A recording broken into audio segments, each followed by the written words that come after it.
Hi, I just want to give a quick tutorial on how to use the gripefodder app for calculating odds in Risk Legacy.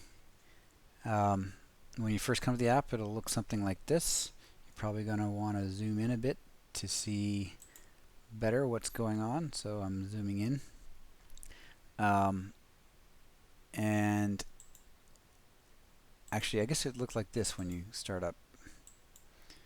It's called Sample Game, just gives kind of a realistic kind of mid-game for Risk Legacy. Now let's go to 1 unit per territory, or we can empty the board.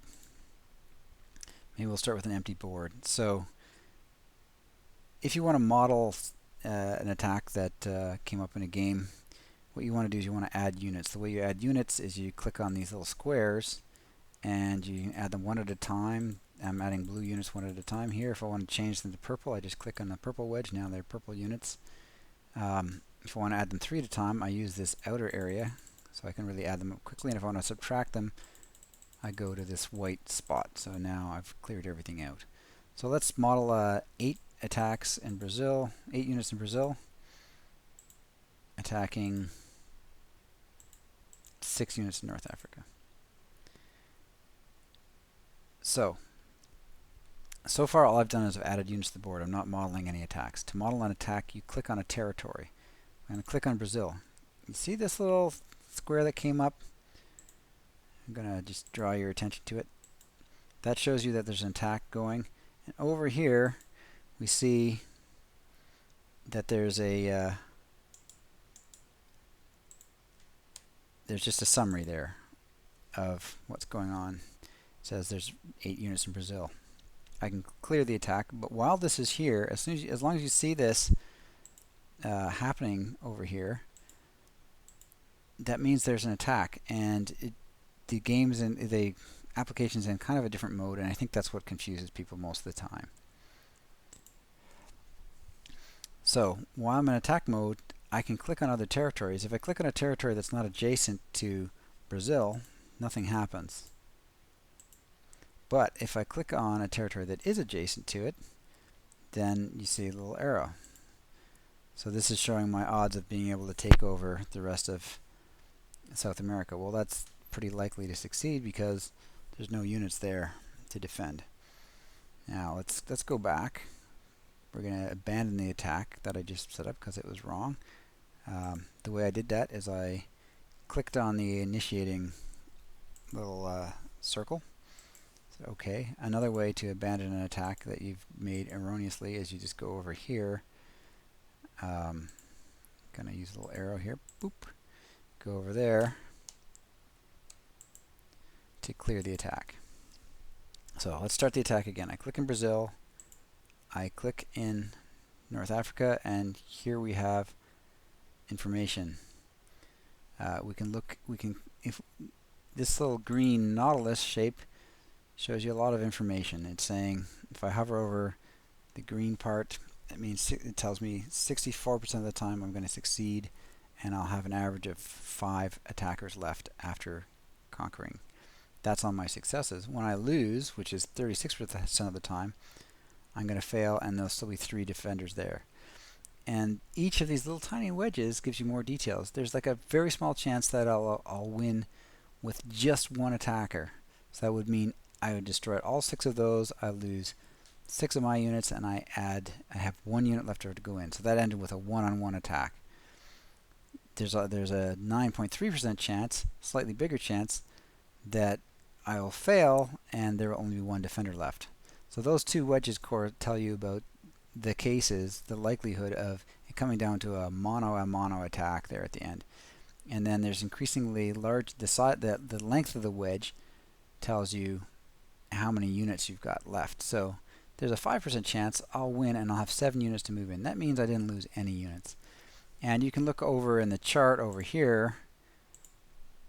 It gives you a lot of details. At the top here, we see the total average. So, and there's a win column, there's a lose column, and then there's every possible scenario worked out with all the detail you could possibly want.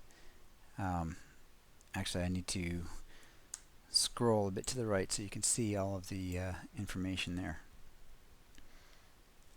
Okay, so let's clear that attack. I'll click here, clear the attack. Okay. Actually, sorry, let's do that attack again. So click on North Africa, sorry, Brazil, then North Africa. What if there is a bunker there? So this little circle, these little circles here are meant to represent scars and attacker advantages. So when I click on that circle, I get a bunch of options. This is the ones on the bottom are effects that you have on defender dice. So this is +1 to the highest defender die. That corresponds to a bunker. If there's a bunker there, now my odds go down to 38.8%.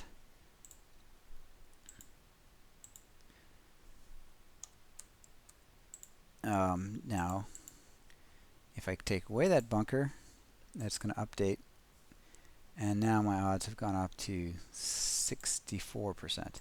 So you can see what a difference a bunker can make. So all of this is stuff that you can already do with existing applications, nothing special. There's lots of calculator apps. But what you can't generally do is set up a scenario where you want to see what's going to happen if I do a large attack run. Here's kind of a more realistic thing. So somebody's holding Australia or Africa. They're going to have a few units on each of these territories. And since they know you've got all of South America, they're going to be worried about you. So they're going to leave most of their units in North Africa to defend against you. Well, in this scenario, what are your odds of actually being able to take out all of North Africa? Say you got some coin cards you can cash in, and you're going to be able to add a whole pile of units here. So, okay, so what have I got there? I have 15 units in Brazil, and there's 6, 9, 13, 14, 15, 16 units defending Africa over 1, 2, 3, 4, 5, 6 territories.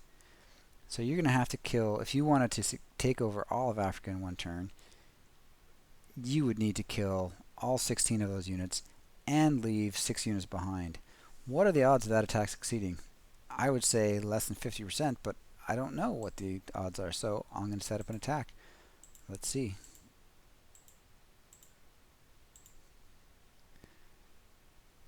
%20 chance that you'll be able to pull that off. Okay, and there's almost a 44% chance that you'll get all the way through East Africa and your attack will fail in Egypt. So this is the kind of stuff you can explore with this application. We can add additional details like, say, now I've got these set up as, let me think, Con Industries. What color are they? They're Con Industries is gray. So imagine this scenario slightly different. Your Con Industries, and let's say that the defender's headquarters is actually in North Africa, and you have the Con Industries power, which gives you +1 to all attack dice when attacking headquarters. So you got 3 pluses on the top here. That's what I selected. That's the Con Industries bonus, +1 to all attack dice. In that scenario, you're going to do quite a bit better. Now you've got a 33.7% chance of taking over the whole shebang. And let's put it back. What was it before? Without that Con Industries advantage, it's only 20% chance. So you can play around and see the different possibilities. Thanks very much. Good luck playing with it. Remember, if you can't do anything, check to see if there's a clear attack link here. I think that's where people get messed up. If you have that there, then you can't start an attack. Say you want to model an attack from Middle East, see if you can at least take away this continent from the Saharan Republic. I want to do my attack from the Middle East to Sahara. Nothing's happening. That's because of this little circle here. That's getting in the way. And what you want to do is you want to clear the attack. Now I can go from the Middle East into Egypt and see what happens. And I can click here, I can get all the details on the right. So good luck with it, and happy gaming. There's my odds. Now, what if I'm going to clear that attack.